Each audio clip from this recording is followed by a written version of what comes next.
मंगल मूर्ति सद्गुरु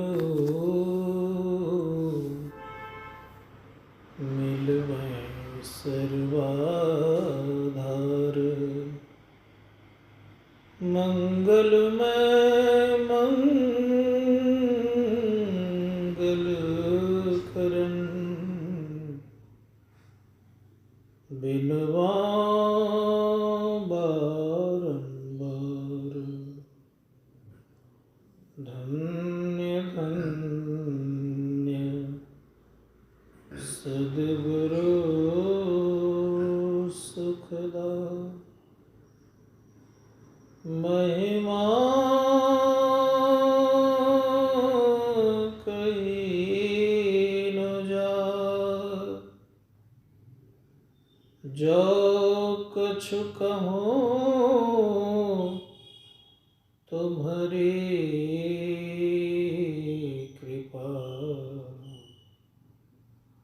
मोते कछु न बसाय। होली प्रेम से श्री सद्गुरु महाराज की जय। परम पूज्य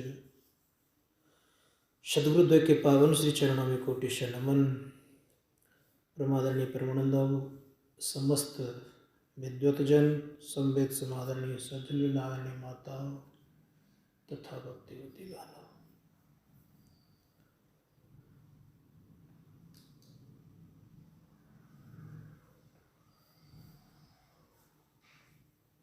मनुष्य बड़ा ही सौभाग्यशाली है।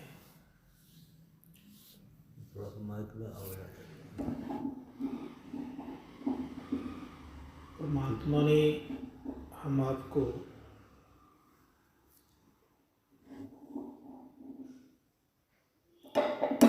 एक अनोखा बनाया है।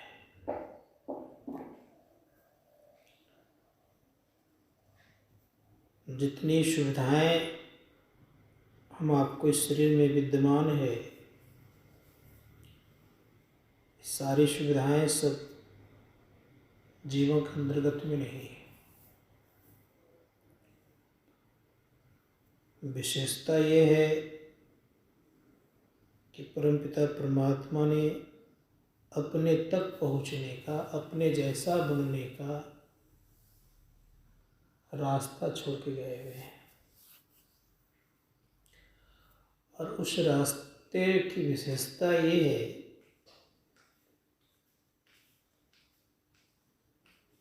कि परमपिता परमात्मा को जिस रास्ते से मिलते हैं, उस रास्ते का अनेक नाम रखा गया है। हर एक मनुष्य के अंदर में कोई न कोई दोष, कोई न कोई गलतियां होती ही रहती है। तो याज्ञवल्क्य जी कहते हैं बड़े प्रेम से,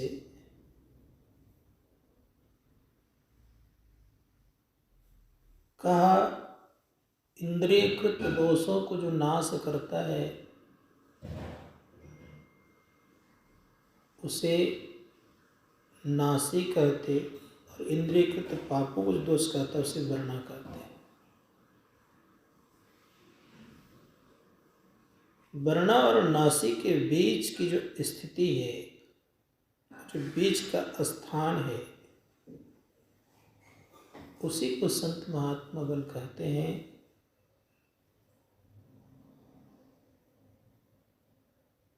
अर्थात यूँ भी कह सकते हैं कि जो वर्णा और नासी का मिलन स्थान है, उस स्थान से हम लोगों को अपने प्रभु परमात्मा के ओर जाने का रास्ता है।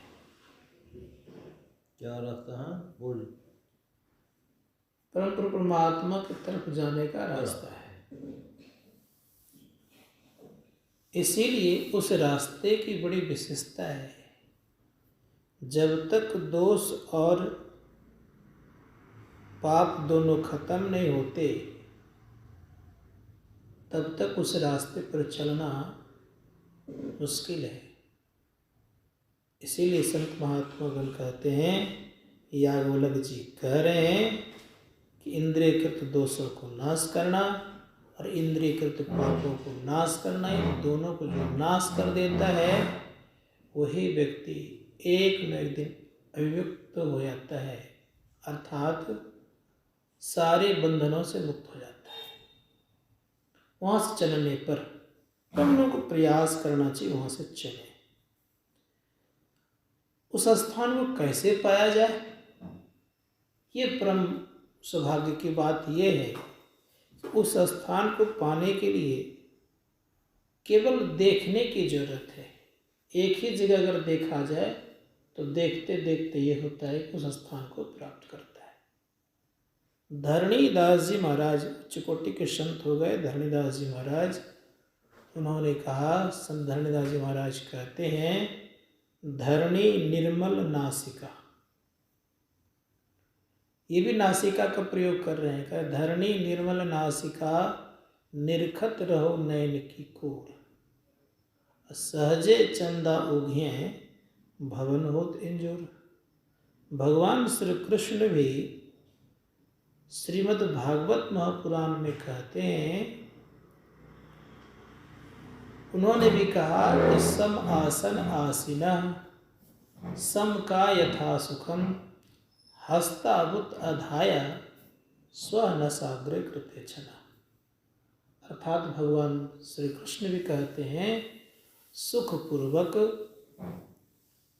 आराम से हम आप बैठ जाएं और धड़, गर्दन और मस्तिष्क को सीधा करके ठीक से नासाग्र में देखें।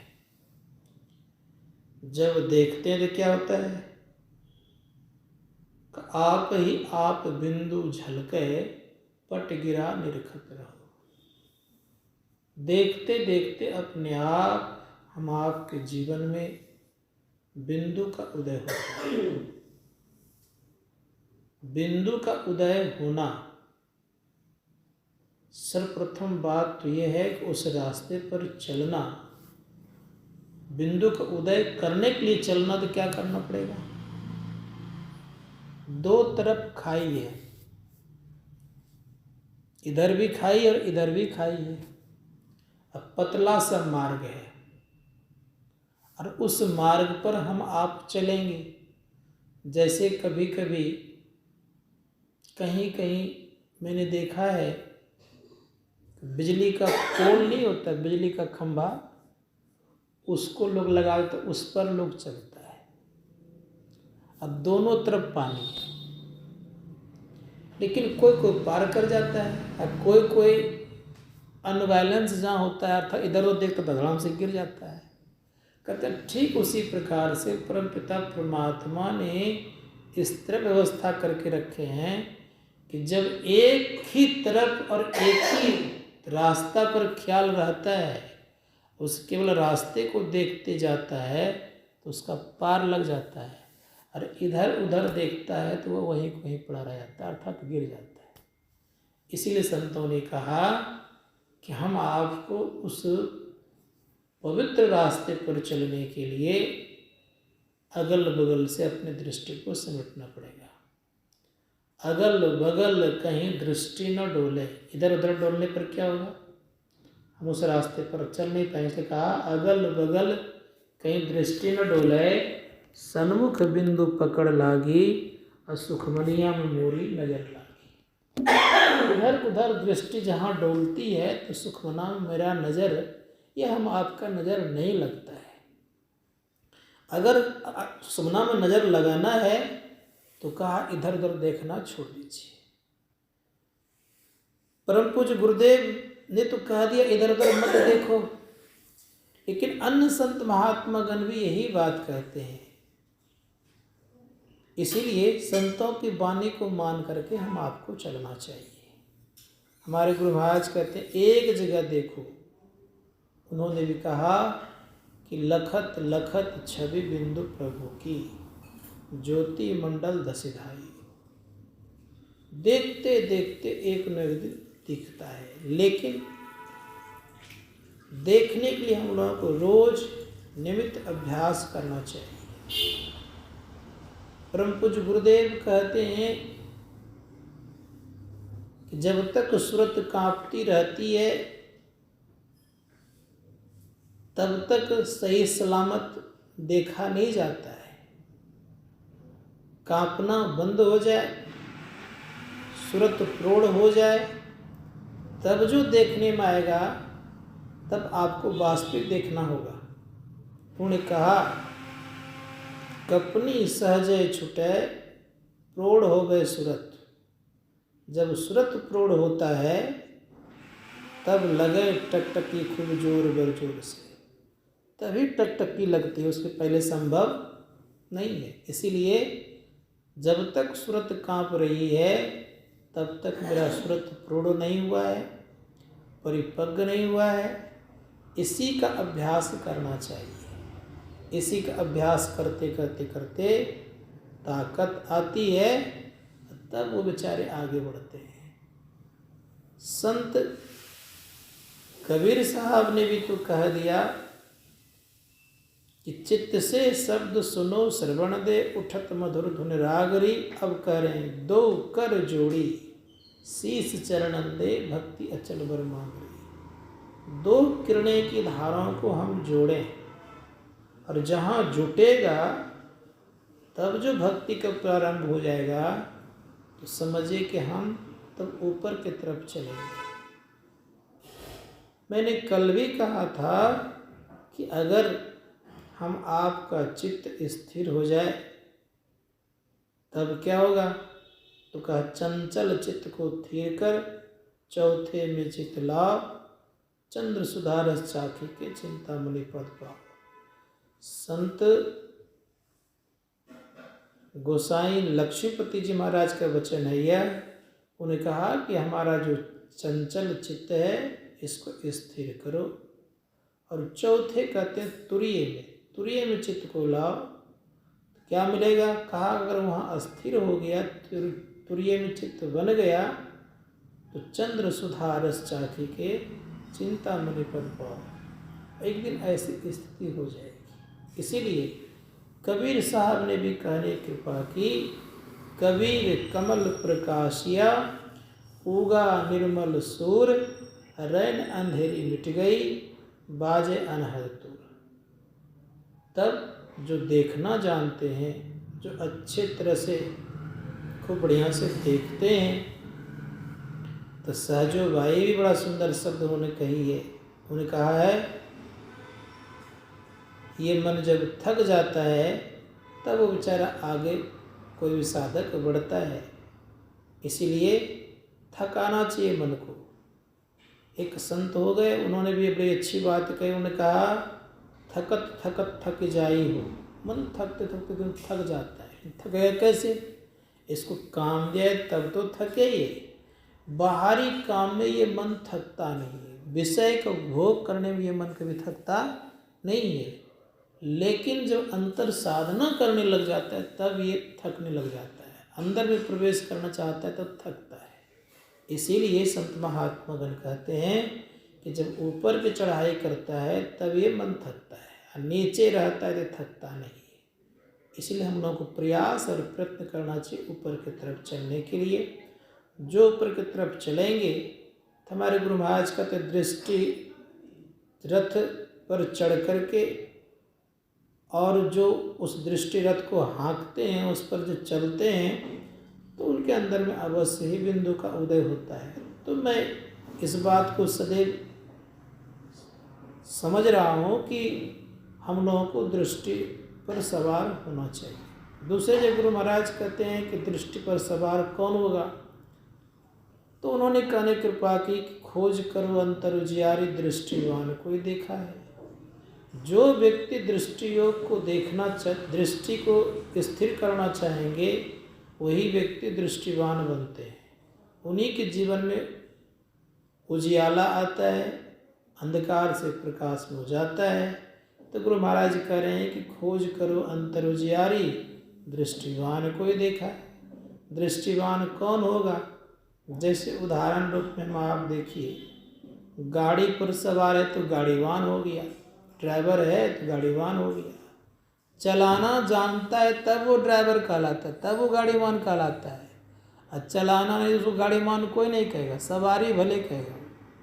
तो ठीक उसी प्रकार से गुरु महाराज कहते हैं कि दृष्टिवान कोई देखा है, अर्थात दृष्टि को हाँकने की ताकत उसमें आ गई, इसीलिए वो दृष्टिवान बन गया। नहीं आई तब तो कहाँ से उजाला उनके जीवन में होगा। इसीलिए कहा कि दृष्टिवान कोई देखा है, लेकिन कौन देखेगा? तो गुरु महाराज कहते हैं गुरु भेदी का चरण सेव कर भेद भक्त पा लेता है। जो भेदिया गुरु है उनका अगर हम चरण सेव करेंगे तो एक न एक दिन भेद बता देंगे।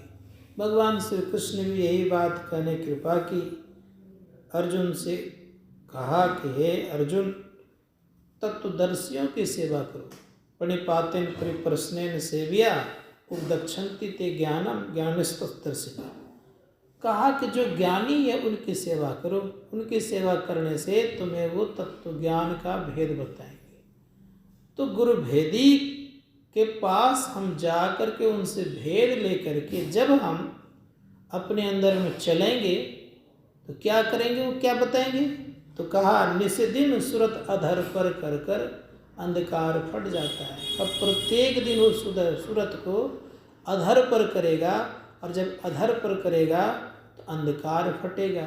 तो अंधकार जब फटेगा तो संत महात्मा गण कहते हैं उसमें एक बात और है। क्या है?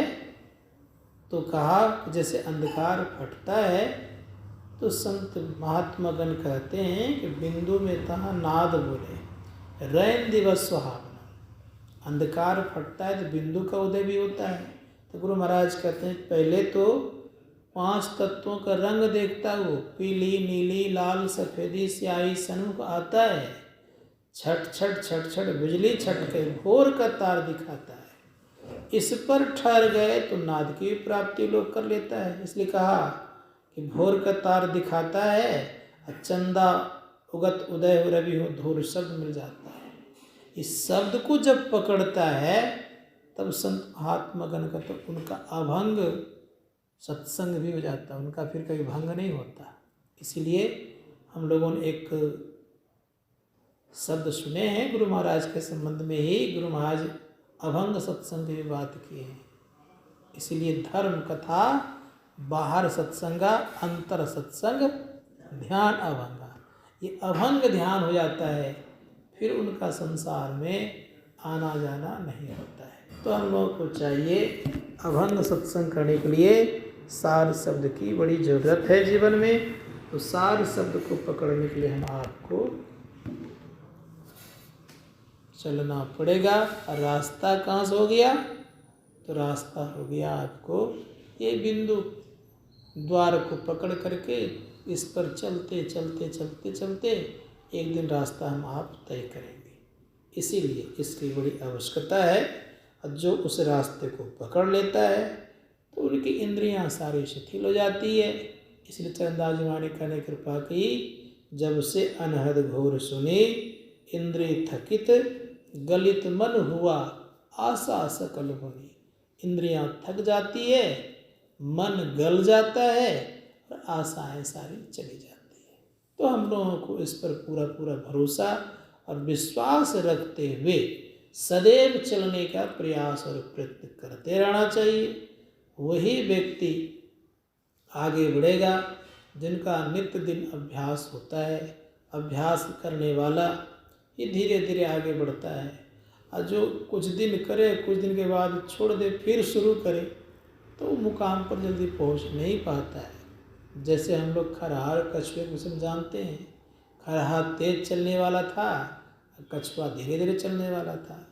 तो खरहा के मन में हुआ कि हम तो तुरंत पहुंच जाएंगे, और कछुआ धीरे धीरे चल रहा था, लेकिन अनवरत चलते रहा वो। तो अनवरत चलने वाला क्या हुआ? पहुंच गया, और जो चला और क्या कहते हैं वो पीछे हो गया। तो ठीक हम लोग को अनवरत थोड़ा थोड़ा चलते रहना चाहिए। जो अनवरत चलेंगे एक न दिन अवश्य मुकाम पर पहुंचेंगे। तो हम लोग को नित्य दिन इसका अभ्यास करना चाहिए। और अभ्यास करने के क्रम में इतना जरूर ख्याल रखना चाहिए कि हम सब कुछ को भूल करके अभ्यास करें। हर चीज़ से अपने आप को हटा करके अभ्यास करेंगे तभी अभ्यास होगा। मन में कोई चीज़ ले करके अभ्यास करेंगे तो संभव नहीं है। अभ्यास किसको कहते हैं? अभ्यास कहते हैं उसको, जैसे मान लिया जाए वो चीज़ का अभ्यास करे, कोई विद्यार्थी है वो अभ्यास कर रहा है, जैसे प्रारंभ में हम लोगों को और अक्षर का अभ्यास कराया गया था तो उस पर ही घुमाते रहते थे उंगली या पेंसिल, तो उस अक्षर का अभ्यास कहलाता था। ये ओ का अभ्यास कर रहा है। उसी प्रकार से हम लोग को दृष्टि योग का अभ्यास करना है तो जहाँ जहाँ दृष्टि जाती है वहाँ वहाँ से घुमा फिरा करके ले आना, वो दृष्टि योग का अभ्यास कहलाता है। तो हम लोग को इसका सदैव ख्याल रखना चाहिए और इस पर मन लगा करके चलने का प्रयास और प्रयत्न करते रहना चाहिए, तभी हम आपका जीवन सार्थक और धन्य होगा। तो मैं इतना ही कहकर अपनी वाणी को विराम देता हूँ। बोलिए प्रेम से श्री सद्गुरु महाराज।